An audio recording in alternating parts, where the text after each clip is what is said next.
Então, começando oficialmente, boa noite a todos e todas, sejam muito bem-vindos à sessão Osiris Silva, que reúne trabalhos das engenharias no primeiro simpósio científico do 30 Dias de Ciência, organizado pela Associação Brasileira de Incentivo à Ciência, ABIC. Meu nome é Camila Gonçalves, eu sou diretora de Ações Educativas e eu vou ser responsável por coordenar essa sala aqui com vocês. É um prazer iniciar essa sessão, que faz parte desse evento que é especialmente pensado para jovens cientistas e pesquisadores. Muitos de vocês apresentando aqui pela primeira vez um trabalho científico, então é realmente uma felicidade para nós poder assistir a apresentação de vocês. E eu reforço que o nosso simpósio ele tem como principal objetivo estimular a iniciação científica e incentivar o desenvolvimento de habilidades que são essenciais para a pesquisa. Então, aqui a gente não quer só que vocês apresentem, mas que vocês desenvolvam as ideias e aprendam cada vez mais. Nessa sessão, nós contamos com a presença dos seguintes avaliadores, que terão um papel essencial para analisar as apresentações de vocês e contribuir com sugestões que possam ser relevantes para que vocês aprimorem os trabalhos. Vou ler agora a apresentação dos que estão aqui, caso a Ana Luísa chegue, daí eu apresento ela também. Então, começando, Luiz Henrique Zimmermann Feist, engenheiro químico pela Universidade Federal de Santa Maria, mestre em engenharia química pela Universidade Federal de Santa Catarina e atualmente é doutorando em engenharia química na Texas Tech University. Ana Lúcia Barbosa de Souza, bióloga pelas Faculdades Integradas Maria Tereza, mestre em engenharia química pela Universidade Federal do Rio de Janeiro e doutora em engenharia de processos químicos e bioquímicos pela Universidade Federal do Rio de Janeiro. Vou só conferir se algum dos outros avaliadores está presente, só para eu saber. Não, seguimos então com esses avaliadores. Esses dois avaliadores, vocês não serão prejudicados de forma nenhuma por isso. Agradecemos imensamente aos avaliadores por estarem aqui presentes, participando, avaliando os trabalhos de vocês, por já terem avaliado alguns materiais que vocês enviaram também. E sobre essa sessão, eu reforço que nós teremos, a princípio, 4 apresentações programadas. Cada participante terá, então, 10 minutos para apresentar o seu trabalho, seguido de 9 minutos para perguntas e comentários dos avaliadores. Eu vou avisando para vocês aqui no chat do Google Meet o tempo, quando tiver as marcações, aquelas mesmas que vocês já foram informados ali pelas orientações para o simpósio. Nós pedimos que vocês respeitem ao máximo o tempo estipulado para que a gente consiga se manter dentro do cronograma. E eu lembro também que ao longo dessa sessão vocês vão estar podendo votar na votação popular que a gente vai enviar aqui pelo chat também. Então, tanto vocês que estão assistindo aqui, estudantes assistindo aos outros, mas também familiares que estiverem presentes podem votar nos melhores trabalhos. E eu reforço também que essa avaliação popular é separada dos avaliadores, então uma coisa não tem influência na outra, vocês podem votar realmente no que vocês considerarem que gostaram de assistir, talvez na pessoa que vocês conhecem que está aqui, vocês podem apoiar uns aos outros sem problema nenhum. No mais é isso, eu desejo uma excelente sessão a todos e que nós possamos aproveitar esse momento de aprendizado e trocas e que possamos conhecer um pouquinho mais do que foi desenvolvido aqui dentro do 30 Dias. A primeira apresentação é da Bárbara dos Santos Silva. A gente vai começar pontualmente às 8h40, mas se já quiser ir colocando o slide, pode colocar sem problemas.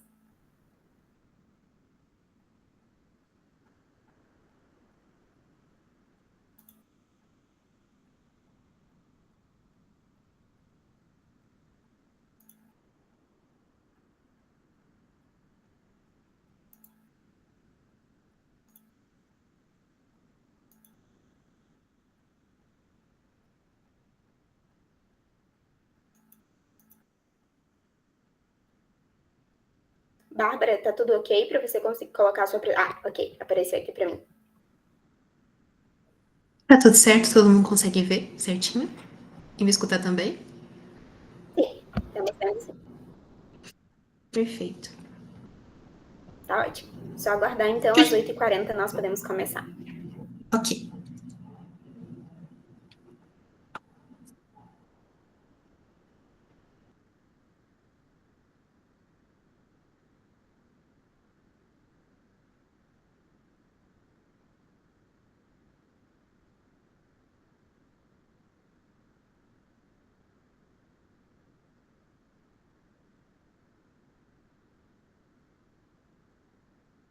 Aproveito para já deixar para vocês no chat também o link para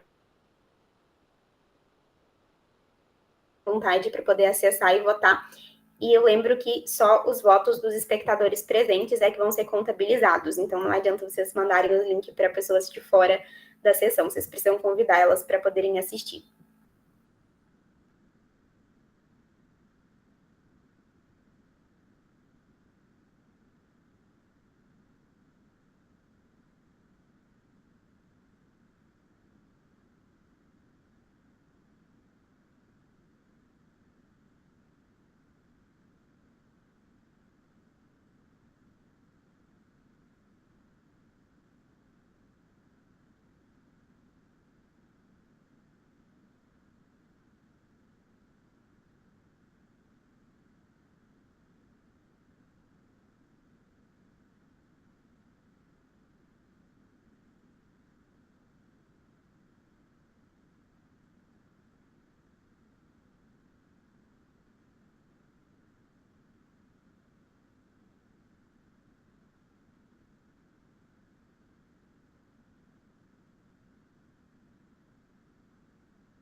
Bárbara, já pode se preparar para apresentar, se quiser colocar o seu slide em tela cheia.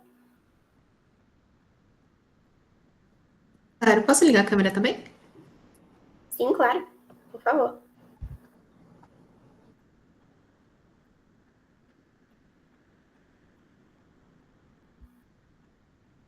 Ok, eu acho que agora está tudo certo.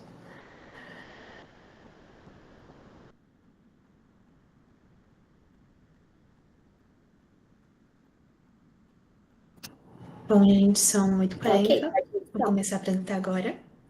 Boa noite a todos. Meu nome é Bárbara de Santos Silva. Sou estudante do terceiro ano na ETEC Jornalista Roberto Marinho, com curso técnico em Programação de Jogos Digitais. Hoje eu vou estar apresentando para vocês o meu primeiro trabalho científico. Essa também é a minha primeira apresentação. Eu estou muito feliz de estar aqui. Agradeço muito ao 30 Dias pela oportunidade e eu espero que vocês gostem. Bem, antes de tudo, eu quero introduzir para vocês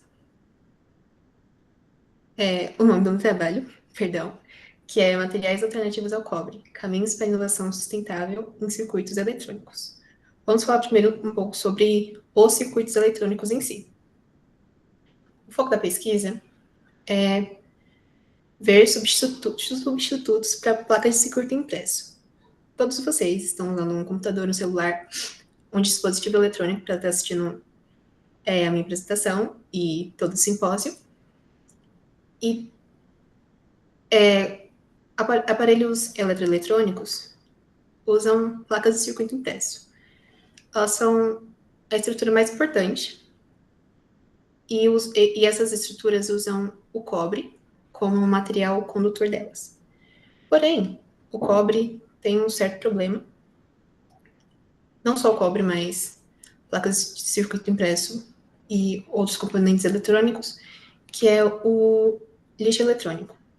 De acordo com a Universidade das Nações Unidas, o monitor da Universidade das Nações Unidas, o Brasil é um dos maiores produtores de lixo eletrônico do mundo, só que a gente não tem uma estrutura para tratar desse lixo eletrônico. E eles acabam indo para aterros sanitários e poluem o solo e causam diversos problemas. E o descarte incorreto das PCIs é um problema que vem disso. Então, pensando nisso, eu resolvi pesquisar se existem alguma outra alternativa ao cobre. Porque, além do lixo eletrônico, o cobre também tem um impacto na extração. Então, poluímos muito, desmatamos muita terra para poder extrair o cobre. Então, pensando nisso, resolvi pesquisar outros tipos de condutores, para ver se eles eram mais viáveis. Então, se a gente pode substituir o cobre, talvez a gente pode ter um menor impacto na fabricação de PCIs e, quem sabe, no futuro, ter computadores e dispositivos eletrônicos que tenham um menor impacto ambiental. Outro ponto da minha hipótese é que podemos produzir protótipos com materiais alternativos que podem vir a ter uma maior viabilidade prática, além de poderem ser mais baratos, ou, quem sabe, até mais rápidos que o cobre, mesmo que hoje isso não é uma realidade. E também a gente pode, enfim, resumindo tudo, esses materiais podem criar circuitos mais ecológicos e acessíveis. Então, o objetivo geral dessa pesquisa seria investigar alternativas ao uso de cobre e avaliar sua viabilidade técnica, econômica e ambiental. Hoje em dia, o cobre ainda é o mais usado, como eu já disse, porém, pesquisar já é um passo muito grande para talvez o futuro mais sustentável na eletrônica. Os objetivos específicos dessa pesquisa são pesquisar materiais condutores alternativos com menor impacto. Bem, eu pretendo pesquisar apenas um ou dois, seguir com um ou dois por enquanto. Temos algumas ideias como alumínio, grafite, entre outros. Analisar as propriedades elétricas, térmicas e mecânicas desses materiais e comparar ao cobre. Então, vamos realizar alguns testes e ver como eles se saem em comparação ao cobre. Novamente, a gente já sabe que o cobre é o melhor condutor, porém é bom a gente realizar essa pesquisa para ver que existem outras possibilidades que podem ser usadas em PCIs de uma baixa potência para trabalhos mais simples. Depois dessas pesquisas elétricas, eu pretendo desenvolver protótipos de PCI, utilizando os materiais selecionados, e testar a eficiência em comparação com as PCIs convencionais. Então, vou montar um protótipo de PCI que provavelmente vai ser de baixo impacto, não vai fazer tantas coisas. Então, testar com uma PCI normal. Identificar as possíveis aplicações práticas e limitações. Sabemos que esses outros materiais possuem limitações, mas essa pesquisa ainda é muito... Ela é muito exploratória. Eu quero muito explorar essa área e mostrar que existem outros caminhos além do cobre. Bem, algumas informações. Como eu já disse, o Brasil é o segundo maior produtor de lixo eletrônico nas Américas. Esse é um problema enorme, O descarte inadequado das PCIs, seja por conta do cobre, seja por conta de outros metais pesados, eles aumentam o risco de poluição ambiental, além de riscos à saúde, como a contaminação de cobre no solo, na água, pode vir a acarretar risco na nossa saúde. Então, nossa pesquisa propõe alternativas ao uso do cobre, como polímeros, grafites. Grafite é um outro bom exemplo. Ele é mais barato e ele também é um ótimo condutor. Tem pesquisas que mostram adesivos com nanopartículas de prata que apresentaram bons resultados, não tanto quanto o cobre, mas chegou relativamente próximo, comparando que o cobre é o melhor condutor atual, enfim.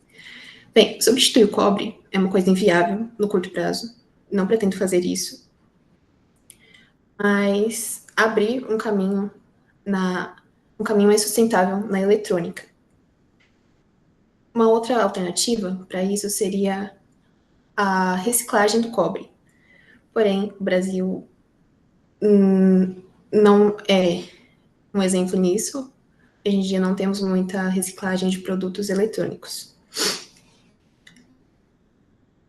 Para a metodologia, primeiramente eu vou usar a pesquisa bibliográfica, usando bases científicas como, por exemplo, no Google Scholar, sobre materiais condutores alternativos, então pesquisar sobre grafite, grafeno, nanopartículas, que seriam, por exemplo, as nanopartículas de prata.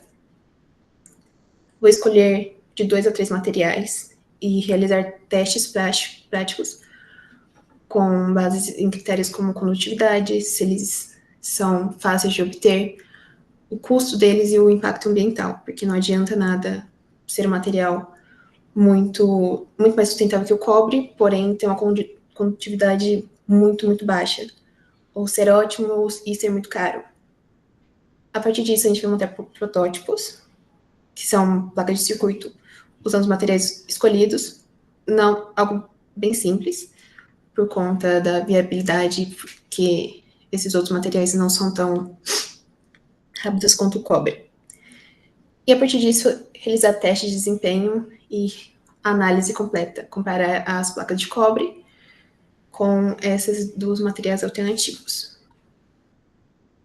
Bem, os resultados esperados seriam identificar materiais alternativos ao cobre, com bom desempenho, buscar opções mais sustentáveis e acessíveis para a produção de placas de circuito impresso, reduzir o impacto na indústria eletrônica, oferecer bases para o desenvolvimento de eletrônicos ecológicos e apoiar iniciativas educacionais e projetos makers voltados à conscientização sobre o lixo eletrônico. Novamente, meu objetivo não é de jeito nenhum substituir o cobre.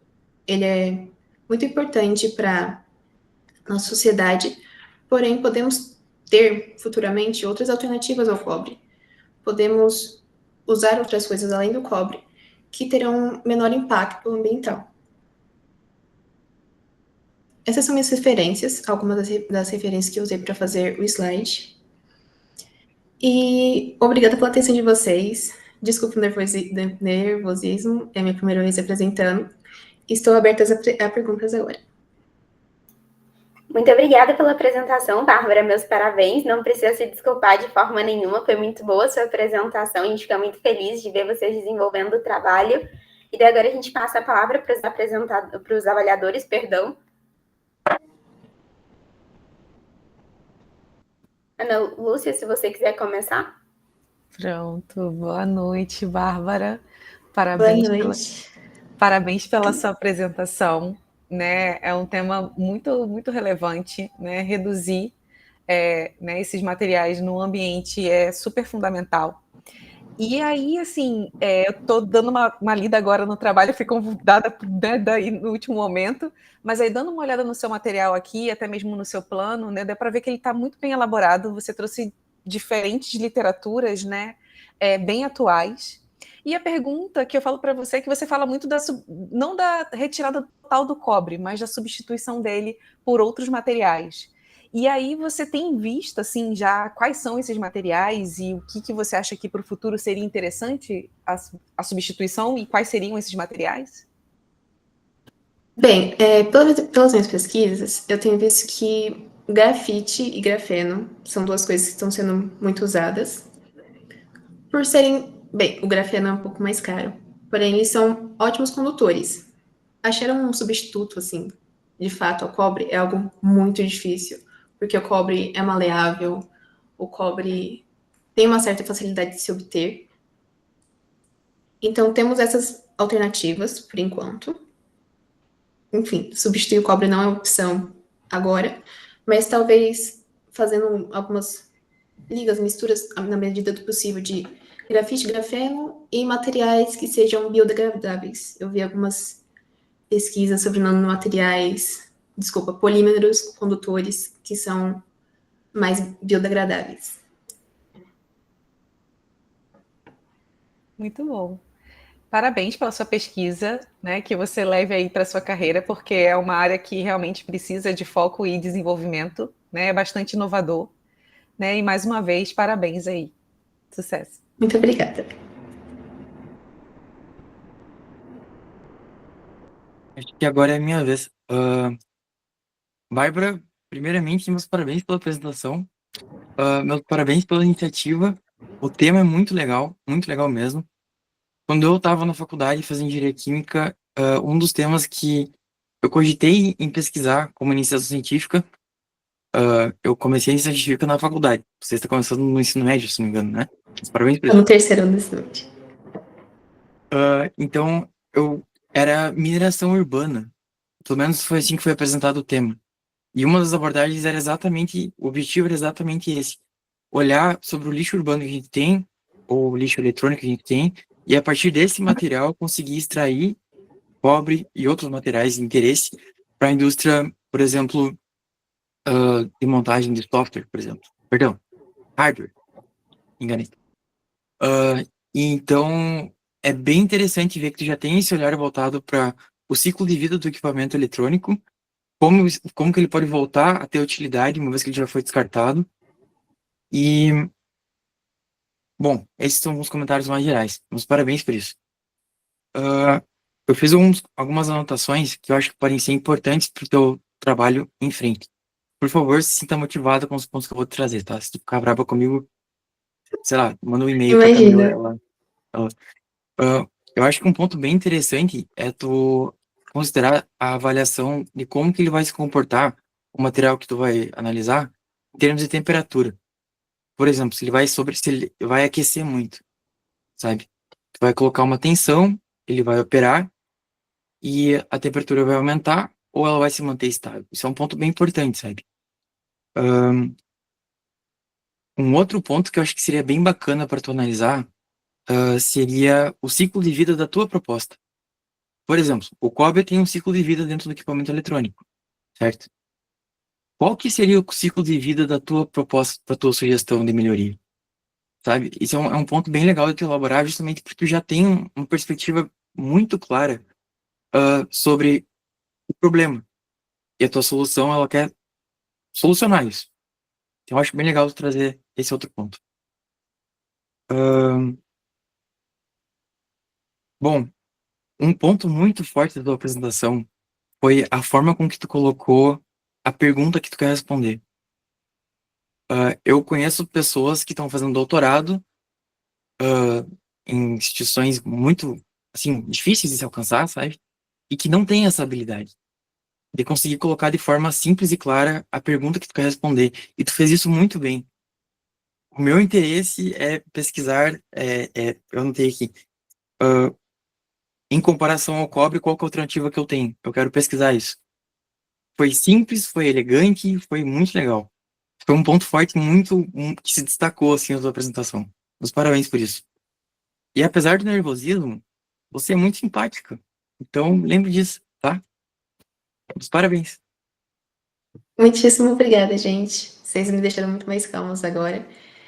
Sobre o primeiro ponto que você falou, é realmente algo que eu estou pesquisando sobre a temperatura, porque além dessa parte dos condutores, eu também estou pesquisando sobre as bases para fazer as PCIs. Então, Uhum. eu gostaria de usar plástico biodegradável. Então, eu sei que se eu usar um condutor que aquece demais, vai ser algo totalmente inviável.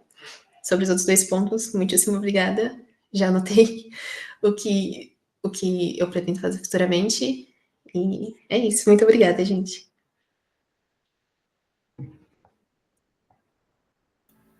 Bom, eu agradeço a vocês, a Bárbara, aos avaliadores. Se tiverem mais alguma pergunta, algum comentário, a gente ainda tem alguns minutinhos para isso.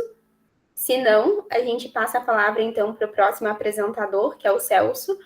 Mas, a princípio, coloque o slide e aguarde até chegar no horário certinho para a gente não se perder aqui. Mas te convido para já preparar a sua apresentação.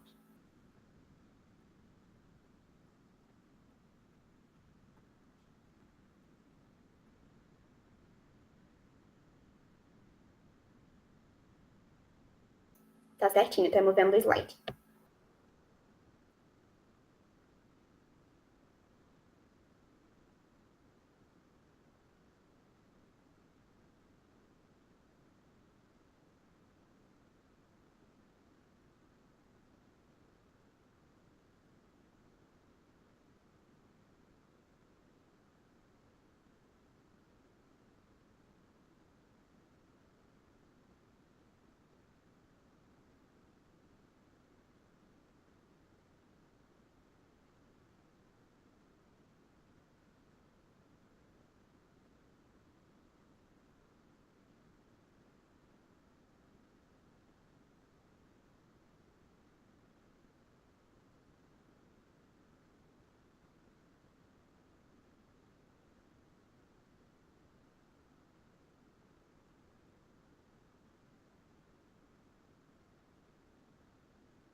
Bom, pessoal, antes da gente começar a próxima apresentação, aproveito para lembrá-los de votar no melhor trabalho que vocês considerarem, votação popular, aberta para todos os espectadores que estão aqui. O link está no chat. E eu convido, então, agora o Celso para poder preparar para começar a sua apresentação às 9 horas.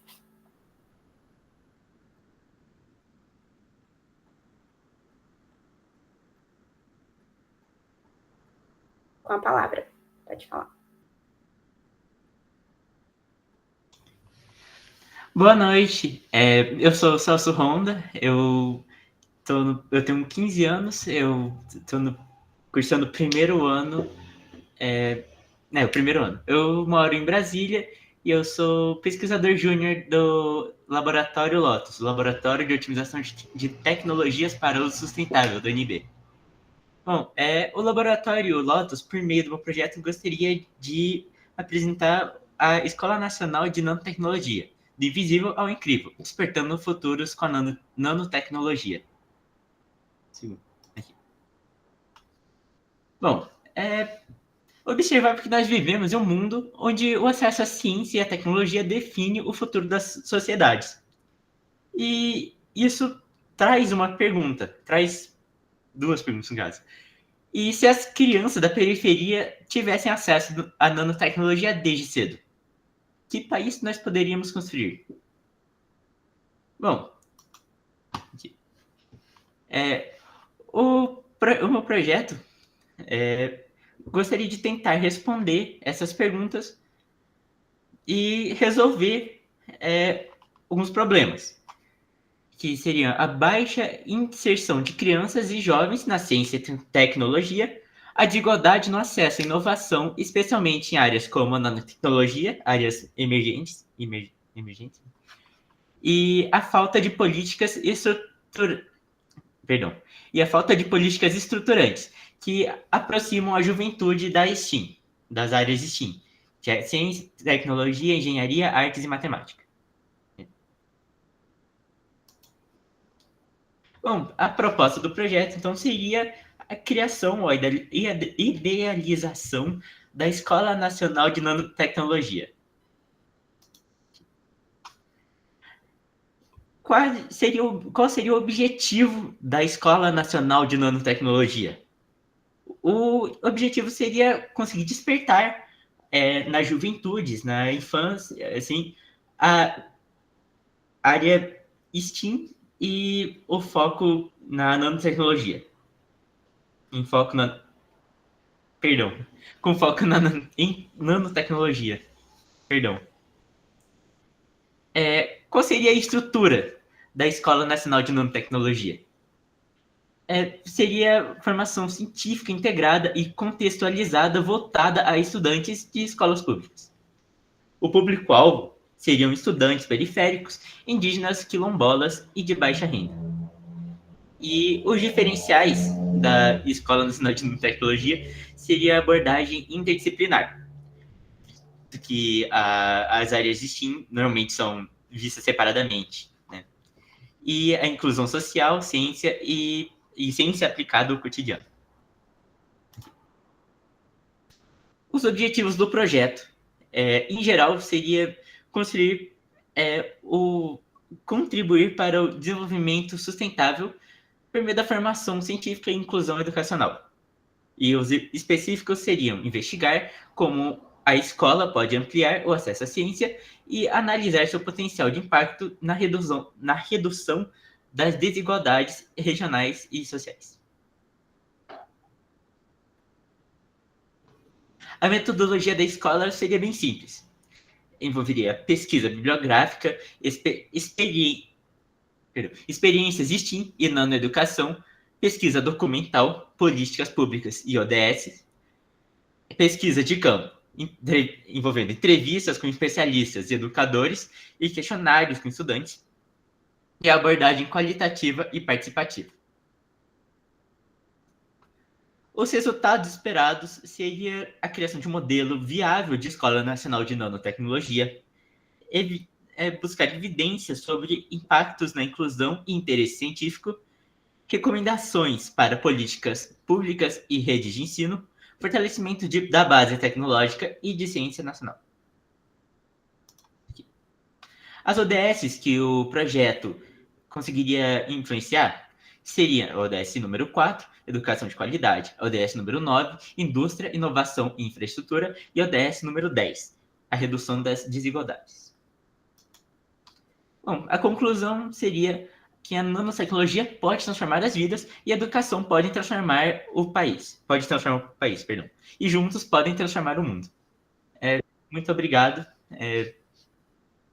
muito obrigado pela atenção e acho que seria isso. Meus parabéns pela apresentação, Celso. Fico muito feliz novamente de ver gente tão jovem aqui apresentando os trabalhos, assim. Realmente muito motivador ver vocês compartilhando as ideias. E agora eu chamo, então, os avaliadores para poderem comentar, fazer perguntas. Não sei qual dos dois quer começar.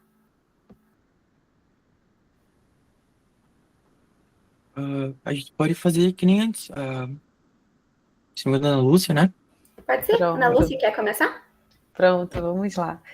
Celso, eu estou maravilhada. Assim, né? Porque nanotecnologia a gente tem, né, bastante pesquisa no Brasil, mas assim, um centro de fato, particularmente eu não conheço, né? Fora o CNPq em Campinas, que trabalha com nanotecnologia, né? E as universidades que têm seus laboratórios, né? Então eu acho um projeto muito interessante, né? E que você continue sua pesquisa, né? Eu não tenho nenhuma pergunta assim muito significativa em relação ao seu trabalho em si, mas o que desperta em você a nanotecnologia? Por que nanotecnologia? E você tem gostado desse tema? Bom, eu observei que a nanotecnologia é uma ciência e é uma ciência emergente, né? Que ainda tem, por mais que tipo, seja muito legal, tem muita coisa assim para a gente conseguir estudar, para a gente conseguir ver. Outra coisa que lá o Laboratório Lotus, ele trabalha também com nanotecnologia. Né? Mais voltado para que tema, assim, específico, né? Porque nanotecnologia é o mundo. Eu trabalho particularmente com nanoemulsões. E aí a gente trabalha com, né, algumas partículas aí para avaliar potencial, seja fitoterápico, seja mais voltado para a saúde, para bem-estar. Então, assim, por isso que me encanta muito esse tema, assim, também, porque a nano está em quase tudo e a gente ainda explora muito pouco dela, né? Ela tem potencial para ir para a parte de energia, para a parte de saúde, para a parte ambiental, né? E que você continue explorando cada vez mais, porque é uma tecnologia de ponta aí, tem muita inovação ainda pela frente. O Laboratório Lotus, ele trabalha mais no parte de energia e tenta conectar, assim, o ensino superior ao ensino médio e fundamental. Muito legal. Muito bacana. Para mim tá ok. Luiz, pode continuar. Obrigado. Parabéns pela tua apresentação, Celso. Bem legal o tema, sério mesmo. Eu trabalhei com algumas coisas assim na universidade. E, bom, no caso, tu tá no primeiro ano do ensino médio, né? Isso? Tá. Muito legal a tua apresentação. Um ponto bem legal dela, eu acho que foi a estruturação do problema. Tu foi muito preciso, muito claro em estruturar o problema que tu tá abordando e como que a Escola Nacional de Nanotecnologia pode ajudar a resolver esse problema. Foi apresentado no decorrer da apresentação. Especialmente o último ponto do slide dos problemas. Está muito claro sobre a questão de estruturalização. Às vezes depois eu te falar, perdão. Ficou bem claro que não é só uma questão de como que uma escola nacional de tecnologia, ou de nanotecnologia, perdão, pode influenciar positivamente as coisas, mas também como ela pode mudar algumas coisas que são problemáticas. Um ponto bem legal, assim, sobre a forma com que tu apresentou, é que tu foi cativante, cara. A ideia que tu apresentou, ela é cativante. Então tu foi simpático, tu foi aberto em receber o que a Ana Lúcia comentou, o que eu tô comentando agora. Tu é um cara simpático, tu é um cara cativante, tu trouxe uma, uma energia bem legal para trazer a ideia, sabe? E, bom, uma das formas de analisar o impacto do projeto, como tu comentou ali, é por uma análise qualitativa. E como que tu já dialogou com o teu mentor ou com a tua mentora? Eu não vou me acordar agora quem é o teu mentor, mas como que vocês dialogaram sobre esses pontos qualitativos? Por que que eu estou fazendo essa pergunta? Porque é bastante difícil de medir alguns pontos qualitativos, assim, quando tu tem um projeto que vai englobar várias pessoas, que vai trazer pessoas para junto de uma ideia, junto um, enfim, de um panorama geral. Como que foi esse diálogo? Vocês dialogaram sobre isso em algum momento? A gente ainda não chegou nessa parte do projeto. Tá. Não, tranquilo. Eu digo isso porque isso é um pontinho bem complicadinho, assim, que quando, por exemplo, assim, como é que tu vai medir se um evento está dando certo? Pelo número de pessoas que estão participando com ele, pelo engajamento das pessoas dentro do evento. Um ótimo exemplo é o 30 dias, sabe? Existem várias métricas que vão mostrando como que as coisas foram desenvolvendo no tempo. E isso é uma perspectiva bem interessante para tu ter junto de quando tu for apresentar o teu projeto e, bom, desenvolver a tua pesquisa, tá bom? Meus parabéns. Muito obrigado. Bom, mais uma vez, meus parabéns, Celso. Muito obrigada aos avaliadores pelos comentários. Acredito que vão ser muito úteis para o segmento, né, da pesquisa, se for do interesse do Celso. A próxima apresentação que nós temos, então, é do José César. Eu acredito que ele já está na sala também. A gente ainda tem algum tempinho antes da próxima apresentação, né? Ela está marcada para as 9h20. Se você quiser começar antes, a gente pode começar. A gente cronometra igual os 10 minutos de apresentação, os 9 de arguição. Fica a critério seu. Vou só ajeitar o protótipo aqui, tá bom? Sem problema. Da 9h20 até lá você tem tranquilo. Obrigado.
Pessoal, nesse tempinho que nós temos entre as duas apresentações, lembro mais uma vez, para quem tiver chegado por agora, que nós temos a votação popular para melhor trabalho.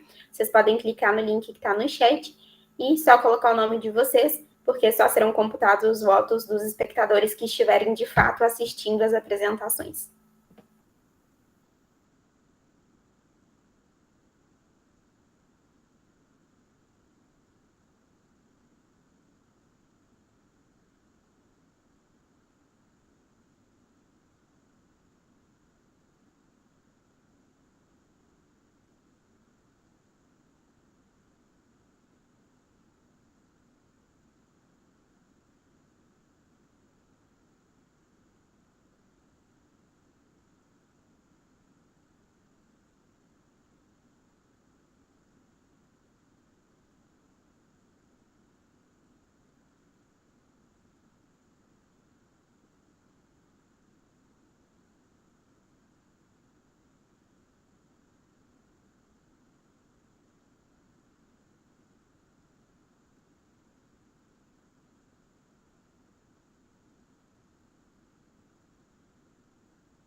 Bom, falta 1 minuto para a apresentação, então lembro mais uma vez, link da votação está no chat e convido o José para se preparar para poder falar agora às 9h20. A gente marca novamente os 10 minutos de apresentação, mais 9 minutos de arguição. Eu só não consigo abrir a minha câmera, porque eu já estou compartilhando o slide. Sem problema. Mas já posso começar? Só 1 minutinho.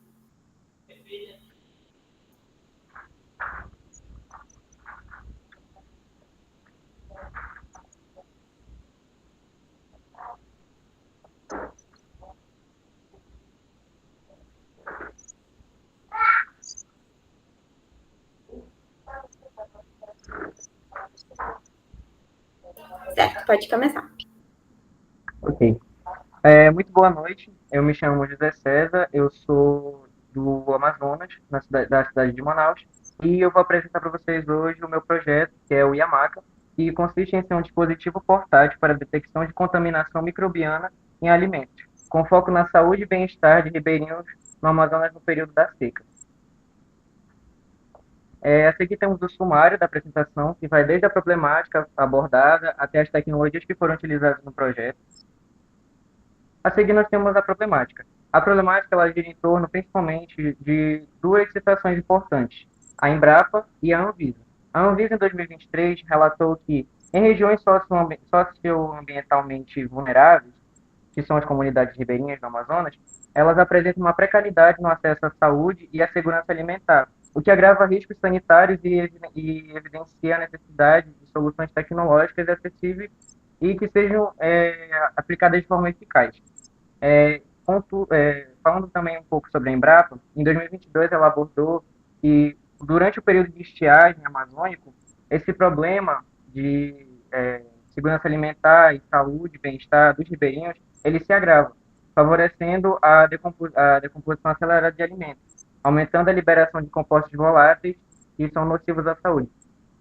Os compostos que ele está comentando aqui são principalmente o sulfeto de hidrogênio e a amônia, que são compostos que são expelidos por alimentos quando eles estão em processo de decomposição. No caso, eles apresentam uma contaminação microbiana. Os objetivos específicos da pesquisa foram principalmente apresentar os efeitos potenciais da contaminação microbiana nos alimentos dessas comunidades, especialmente quando não são devidamente controlados, e também desenvolver um sistema embarcado com capacidade de detecção desses compostos voláteis liberados durante a decomposição dos alimentos, como já falado, o sulfeto de hidrogênio e a amônia. E também integrar o sistema desenvolvido a um dispositivo portátil, adaptado à realidade socioeconômica das comunidades atendidas. E também criar um aplicativo complementar ao dispositivo capaz de emitir alertas visuais ou vibratórios sobre os níveis de contaminação detectados. E o objetivo geral foi desenvolver um dispositivo portátil para a detecção de contaminação microbiana em alimentos, com foco na saúde e bem-estar de ribeirinhos no estado do Amazonas, no período da seca. A seguir, temos as hipóteses do projeto, que são as seguintes. O protótipo será capaz de identificar, a partir de sensores de gás, se há ou não uma contaminação microbiana no alimento. O aplicativo será capaz de fornecer relatórios e, a partir dos dados coletados pelo dispositivo, fornecer esses relatórios ao usuário. O protótipo poderá ser utilizado em áreas distantes da parte urbana da cidade, no caso, com foco nos ribeirinhos. A metodologia partiu principalmente do levantamento técnico e bibliográfico, onde realizou-se uma pesquisa nas bases científicas e dados oficiais de fontes confiáveis como a Embrapa, a Anvisa, sobre segurança alimentar na Amazônia, o uso de sensores de gás, sistemas embarcados e outros tipos de tecnologia para o controle desse tipo de doença e esse tipo de contaminação para a comunidade ribeirinha, seguida da seleção e integração dos componentes para o protótipo. Depois, o desenvolvimento do sistema embarcado, que foi desenvolvido inicialmente com com o ESP32, mas por conta de algumas complicações ele acabou queimando e foi substituído por um Arduino. A utilização de sensores MQ-135, que são sensores responsáveis pela detecção de compostos voláteis, como a amônia e o sulfeto de hidrogênio. LEDs para a indicação visual do estado e um display também para indicar o estado, se há contaminação ou não. Os dados que são obtidos pelo dispositivo são enviados via Bluetooth e o protótipo em si tem a sua prototipagem feita em protoboard. E também a criação de um aplicativo móvel utilizando React, que foi desenvolvida uma interface para um aplicativo multiplataforma com interface intuitiva, alertas em tempo real, em linguagem acessível para públicos em geral. A seguir, nós temos a mecânica do projeto, que possui uma altura de 18,5 centímetros e uma lateral, uma profundidade de 12 centímetros. Ele foi ser desenvolvido em material PLA, que é o material que nós utilizamos para impressão 3D, tendo em vista a necessidade de ser portátil. A seguir, temos a parte elétrica, onde vocês podem ver que nós temos 3 sensores, um sensor DHT22 para saber a temperatura de dentro do dispositivo, 2 sensores MQ135 para saber a quantidade de gases voláteis que estão dentro da máquina, o ESP32 que funciona como um microcontrolador, o botão de iniciar e de desligar o circuito, os sensores, os LEDs para indicar o estado e o display para comunicação entre a máquina e o usuário. A seguir temos as telas da interface, o nosso software. Temos uma tela de splash, a tela de cadastro, a tela de login para o usuário. Temos também aqui a tela de home, que ele vai ter acesso aos relatórios, os períodos. O aplicativo ele também informa os períodos de estiagem, os períodos de cheia. Assim, o ribeirinho pode se programar em questão de armazenamento de comida e o período que ele vai ter aquele alimento ali. A conexão com o microcontrolador e também ele faz as previsões do tempo, indicando se vai haver chuva ou se não vai haver chuva. Temos também as telas de relatório, que o usuário pode baixar os relatórios diários e esses relatórios eles indicam a data, a hora, a quantidade de compostos que foi detectado e o nível de contaminação, que pode ser baixo, moderado ou alto. Como vocês podem ver aqui temos a parte de conexão, onde será destinado o ID. Temos também aqui a outra tela de relatório, dessa vez com nível de contaminação alto, e também os períodos. Ele diz que há o período de cheia do rio e também informa o número de contato para Defesa Civil e Corpo de Bombeiros caso haja algum problema. As tecnologias utilizadas foram principalmente o React, o TypeScript, o Expo, o Arduino IDE, o Okui e o SolidEdge. Essas foram as referências utilizadas na minha pesquisa. E muito obrigado. Eu gostaria de mostrar para vocês o protótipo funcionando, se possível. Sim, fique à vontade. Pode mostrar que ainda tem dentro do seu tempo de apresentação.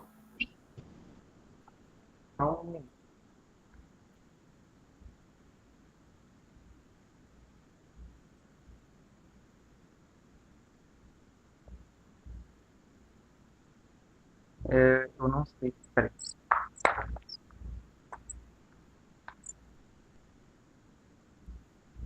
Eu acredito que acho que vocês conseguem visualizar.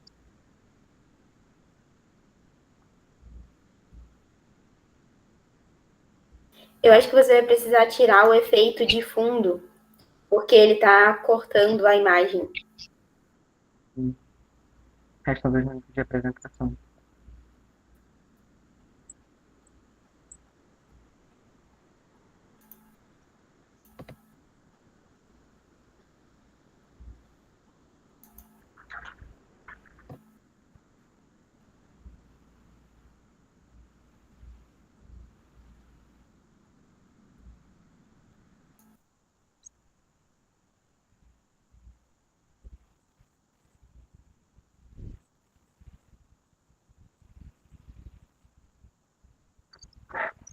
Aqui. Eu já coloquei ele para detectar amônia.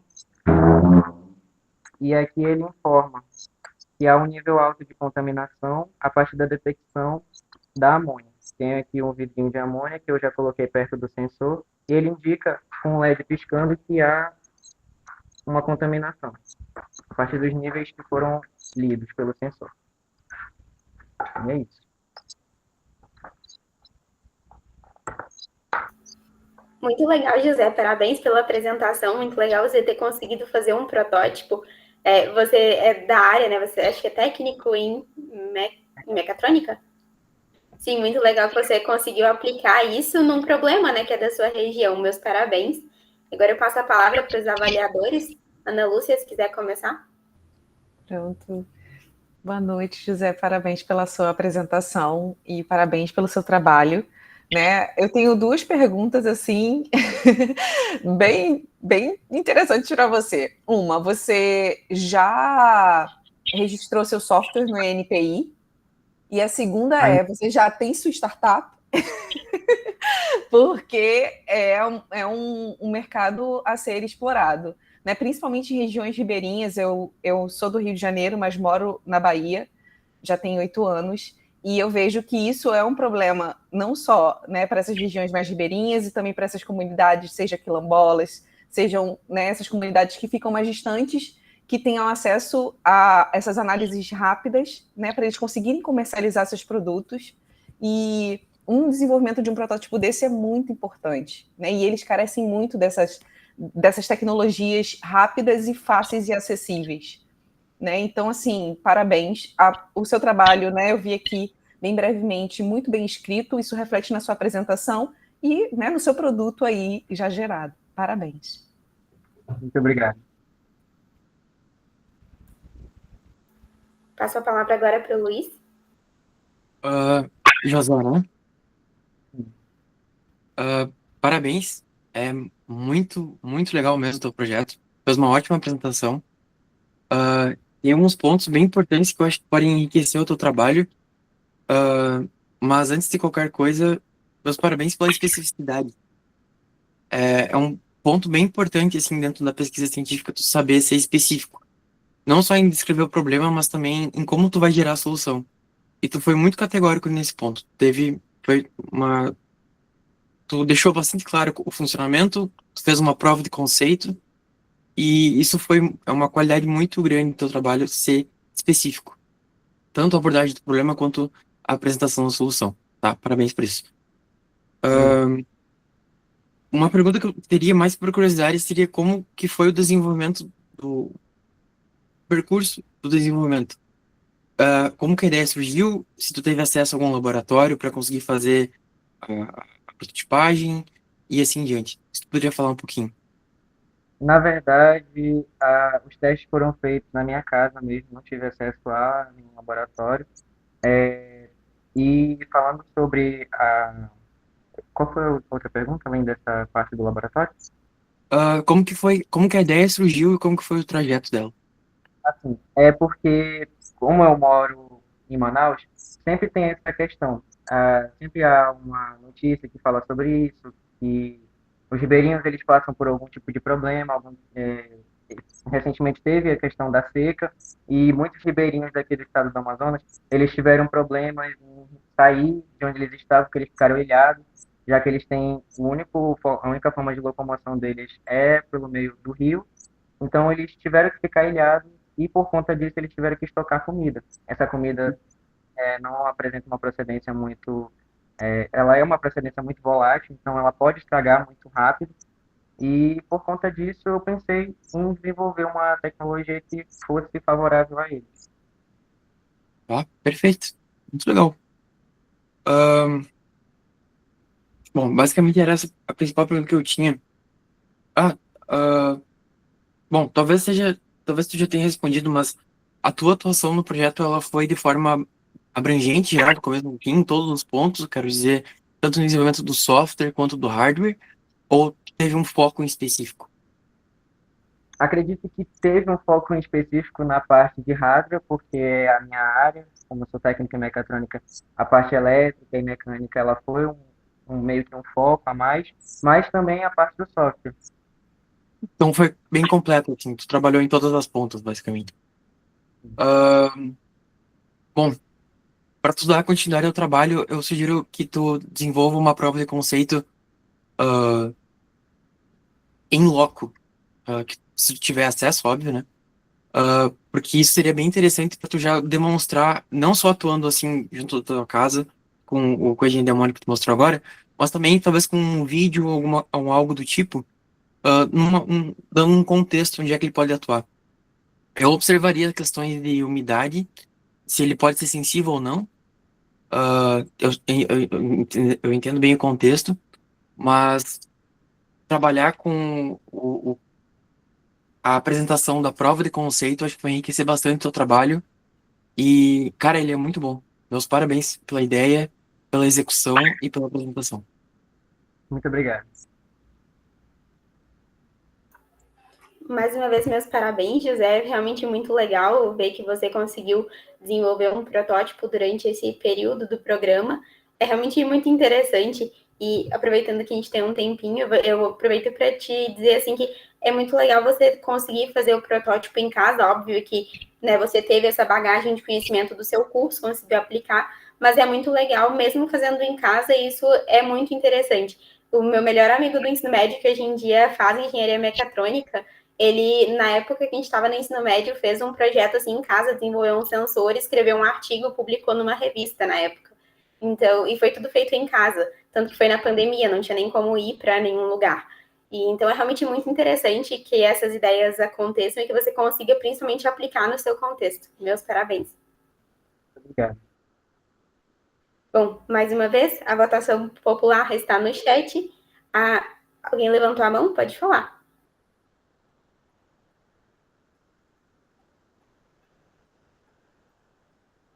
Eu não vi quem foi que levantou a mão, só um segundo.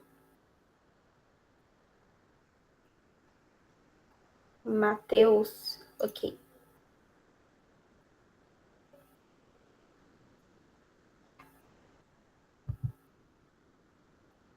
Matheus, eu vi que você levantou a mão. Eu liberei o acesso para você poder falar, caso você queira. Ou se tiver só levantado a mão por engano. Tá, eu acho que foi por engano, né? Sem problema. Bom, a próxima apresentação, então, é do Kaique. O Kaique também já está na sala. Sim. Kaique, eu tenho uma pergunta. Sua mentora tinha me dito que talvez precisaria que eu apresentasse por aqui o slide. Você consegue apresentar o que é que eu apresente? O slide, né? Você tem como compartilhar a tela? Sim, eu consigo, se tu preferir. Pronto, pode ser. Tá, ok. Então, a gente aguarda os 9h40, começamos.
Bom, Pessoal, último lembrete sobre a votação antes de começarmos a próxima apresentação. O link está no chat, vocês podem votar no melhor trabalho. Lembrando que a votação popular ela é única durante todo o simpósio, então todos vocês podem avaliar os trabalhos uns dos outros, os familiares, amigos que estiverem assistindo também podem votar. E lembrando também que só valem votos dos espectadores que estão presentes. No mais, perdão, não é o José, agora o Kaique, pode se preparar para falar. Eu não vou conseguir estar vendo aqui o microfone e etc., porque eu vou estar na aba ali do slide, mas daí você vai me avisando quando precisar que eu passe o slide, que eu passo sem problemas.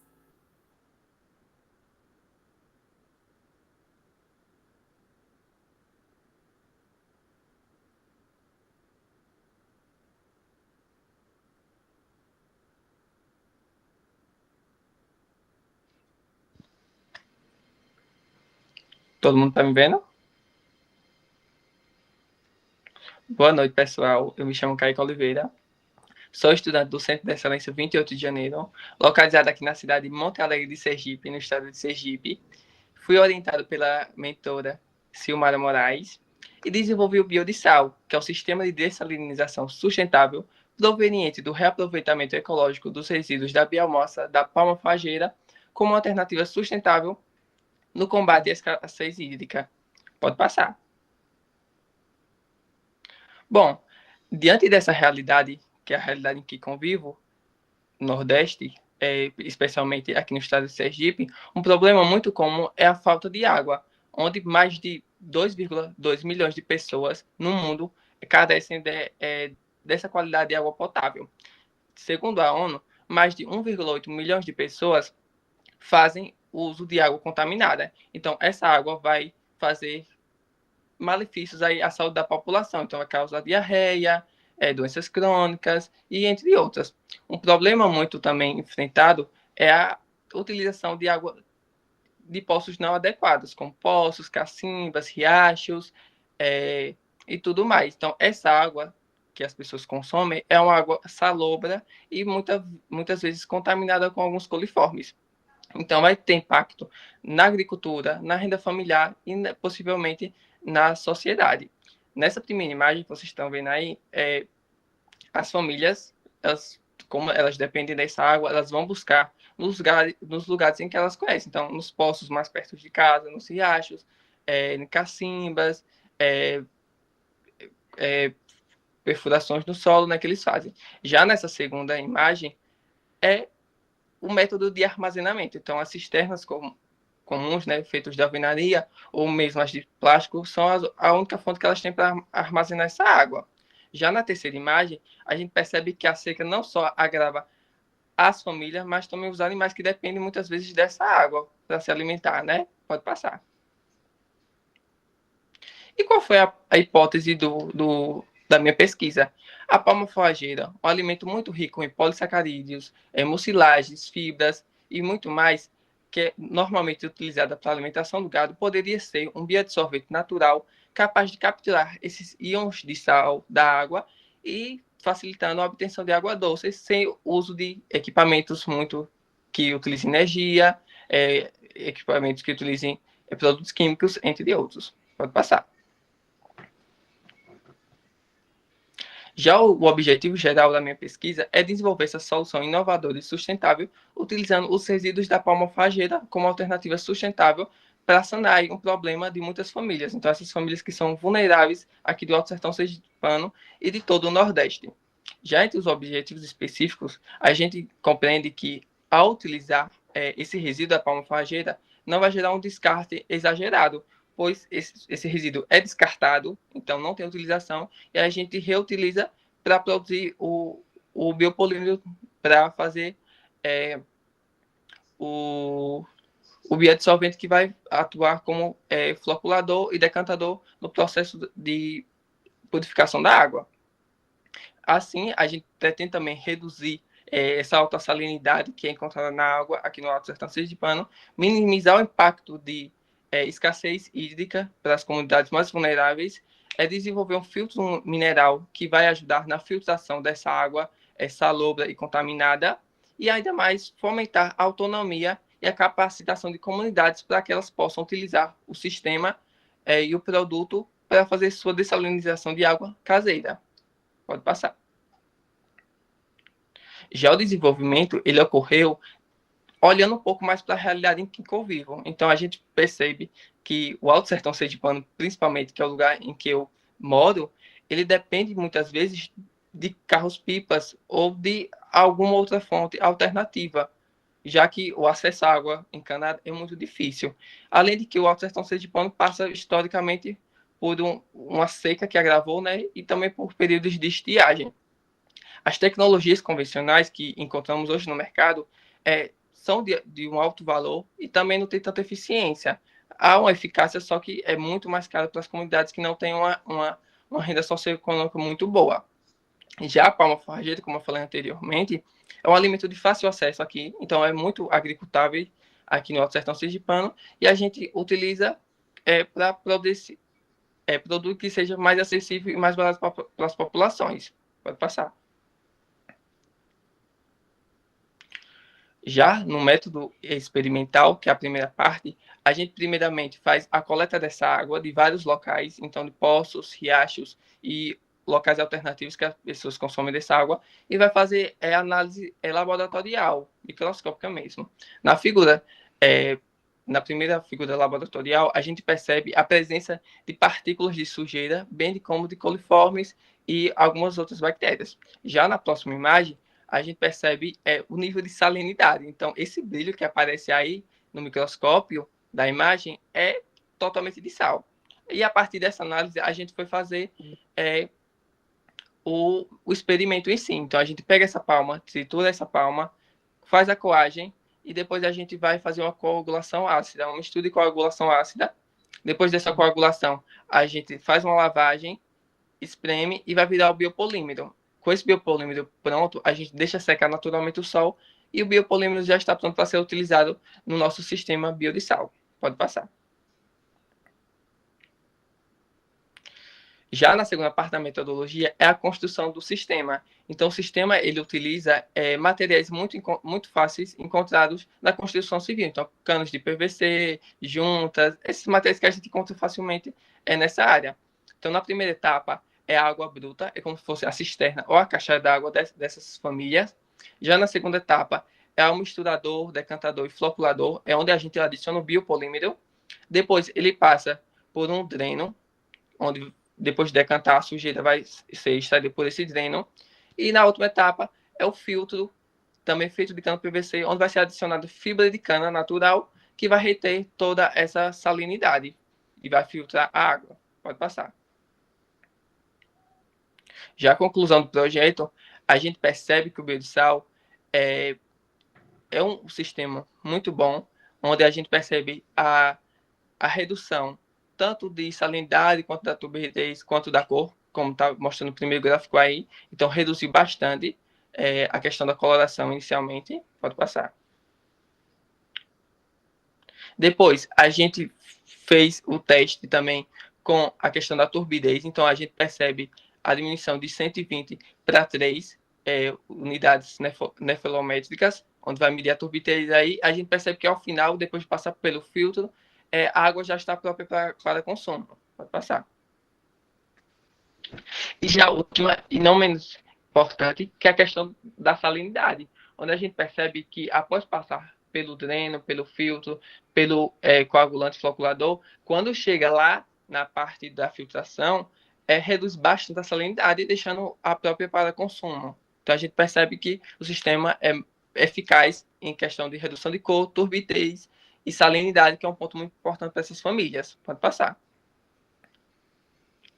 Além disso, o projeto contribui para 5 dos 17 Objetivos de Desenvolvimento Sustentável propostos pela ONU, sendo uma solução eficaz na redução de salinidade, de turbidez, de coloração, sendo também uma solução inovadora de cunho científico, social, econômico e ambiental.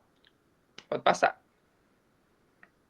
Gostaria de agradecer aqui a minha mentora, Silmara Moraes, que me orientou durante todos os 30 dias do programa e que me ajudou bastante na preparação do projeto, nas ideias e tudo mais. Gostaria também de agradecer a organização do programa pelo espaço e muito obrigado.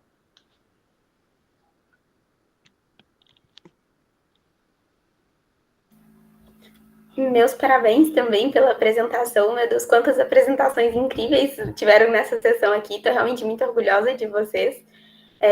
Mais uma vez, um trabalho que vocês propuseram aqui, pensando em solucionar um problema, né, da região de vocês, e é exatamente isso que a gente quer que vocês aprendam aqui dentro do 30 dias, então estou realmente bem feliz com os trabalhos.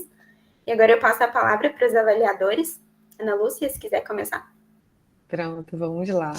Parabéns, Kaique. Assim, um trabalho de muita relevância para a região, né? Aqui no semiárido também da Bahia também é um problema também bem grande essa questão da água. É um trabalho aí muito revolucionário, né? E você veio a caráter, né, para mostrar aí a sua região. E isso é muito importante, né? É um trabalho aí que é muito bonito de ver realmente. E a minha pergunta para você é: que carreira você quer seguir depois dessa? Porque, assim, já apresentou como se fosse um engenheiro, mostrando os resultados experimentais e fiquei muito feliz, assim, com o seu trabalho também. Assim, como a Camila falou, né, todos foram muito interessantes e cada um, né, com uma realidade diferente, né? E aí, qual vai ser? Então, eu pretendo seguir na área de engenharia química. A parte das engenharias tem meu coração. Ah, com certeza. Me cativou também, né? Fui da biologia para lá, né? E sou também apaixonada pela engenharia química. Parabéns mais uma Obrigado. vez.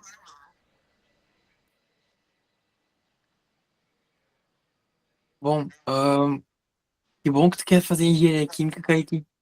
Eu sou engenheiro químico também. E tu apresentou muito bem já com o olhar daquele que a gente constrói junto da engenharia química. Então, por favor, faça engenharia química. Você vai se dar muito bem nessa área. Uns pontos importantes da tua apresentação é a tua análise de contexto. Ela é muito boa. Ela é também bem precisa. E tu traz uma solução bem qualificada para o contexto e o problema que esse contexto tem. Isso é muito bom. A parametrização tanto da água antes e depois também é um ponto muito forte do teu trabalho. Tu tem parâmetros que tu quer otimizar com o processo. Isso resume muito bem a engenharia química e, bom, se tu gosta disso, se tu gostou de fazer esse trabalho, tu vai amar a engenharia química. Uns pontos para tu... um ponto bem importante. Parabéns pela reverência. Eu achei muito legal. O chapéu ficou da hora, cara. Ficou da hora. Um ponto bem importante para tu considerar no teu trabalho e também, bom, se tu for fazer engenharia química, tu vai ver essas palavras constantemente, várias vezes no decorrer do teu curso, é vazão e geometria. Elas estão diretamente associadas, né?